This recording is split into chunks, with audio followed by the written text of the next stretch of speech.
Today we're going to talk about how to solve quadratics by completing the square. The purpose of completing the square is so that we can solve any quadratic equation by creating a perfect trinomial. By creating a perfect trinomial, we create a pattern that's easy to solve for. Here are some examples. If I have t squared minus 18t plus 81, that's a perfect trinomial square. And the way that I'm going to factor it is by taking the square root of the first term, which would be t, the sign that comes next, which is a minus, and then the square root of the last term, which would be 9, and it factors into t minus 9 squared. With a perfect trinomial squared, here's the general pattern. Essentially what happens is the first term is a perfect square, the last term is a perfect square. The middle term is going to be twice the square root of the first and the last.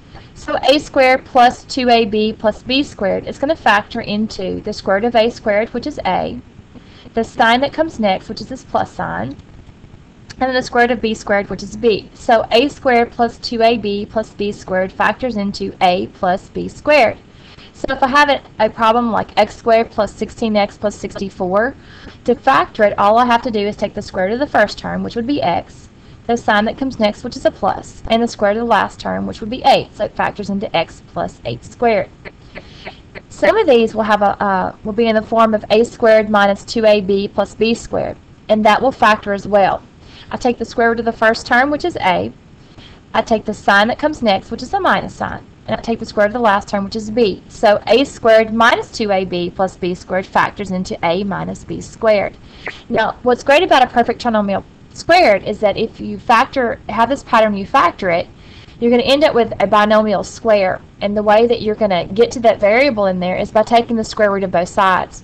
So this pattern is going to be very, very helpful in solving a quadratic equation. And remember, for this, it doesn't matter if it's factorable or not.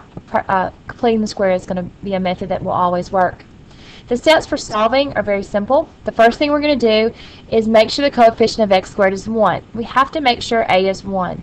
If a is not 1, I divide the equation by a. Remember, divide everything through by a.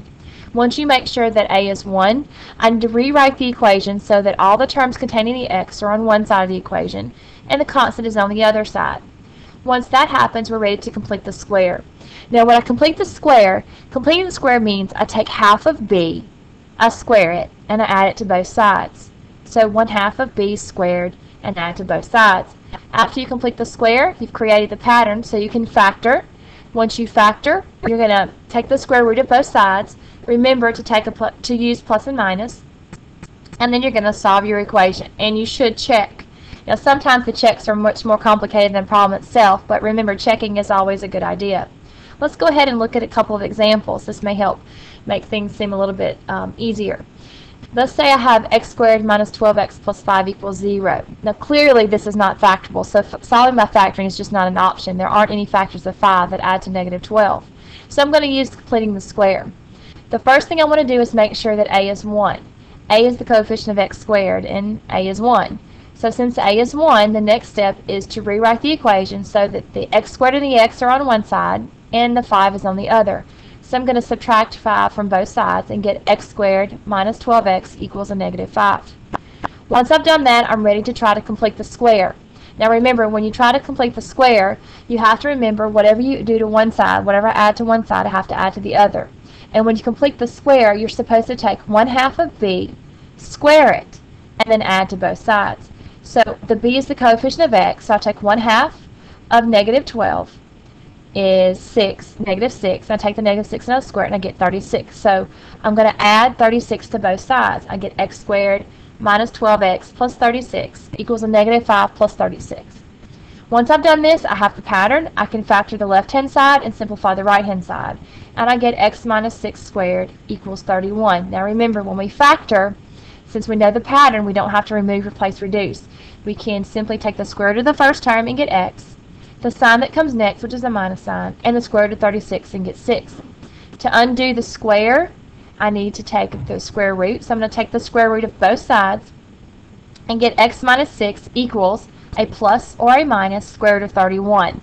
Now, when you're looking at your square roots, make sure there aren't any perfect squares in there. If there are any perfect squares in the radicand, go ahead and pull them out. If not, you just leave the radicand alone.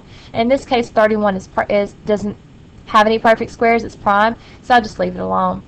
The final step is to solve for x, so I'm going to add 6 to both sides. So my answer is going to be x equals 6 plus or minus the square root of 31.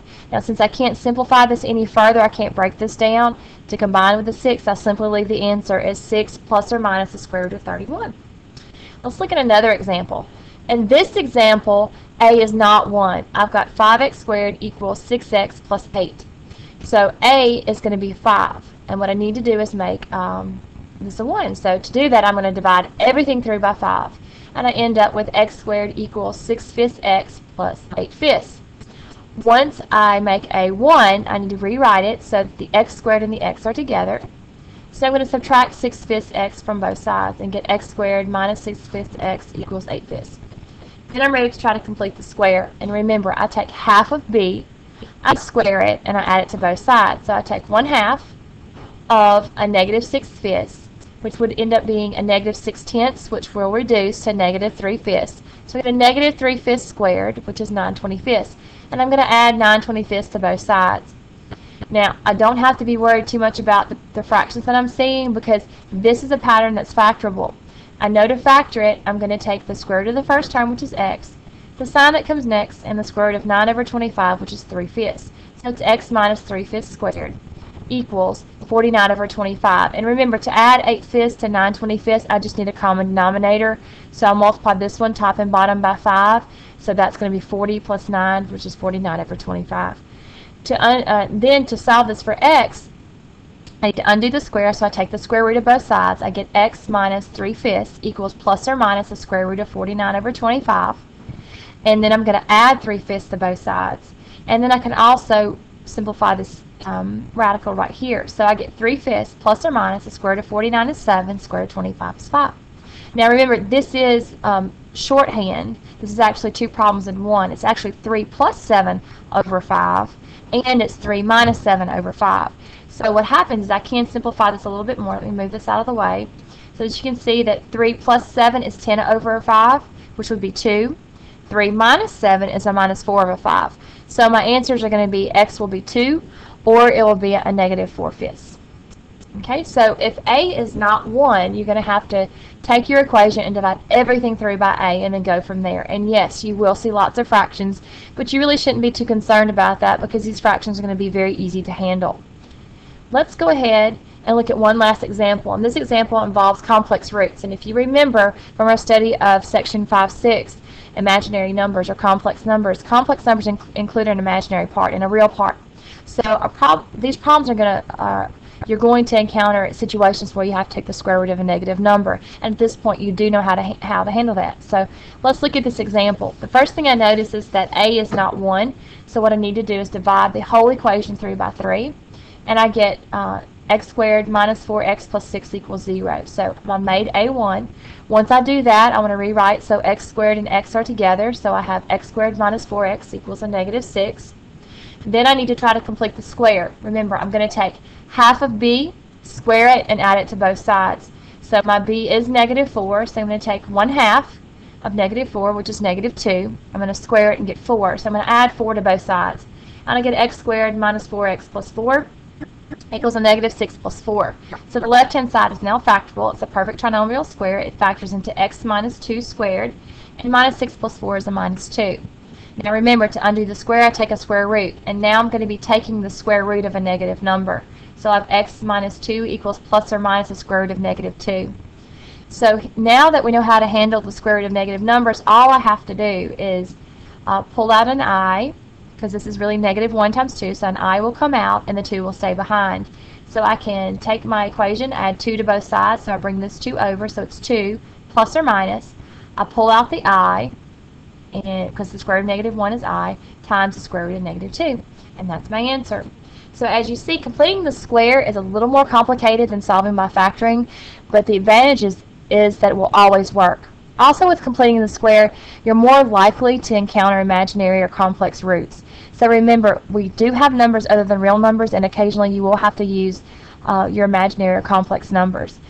Go ahead, go back over these, see what kind of questions you have, and please come to class ready and with questions. I will see you tomorrow.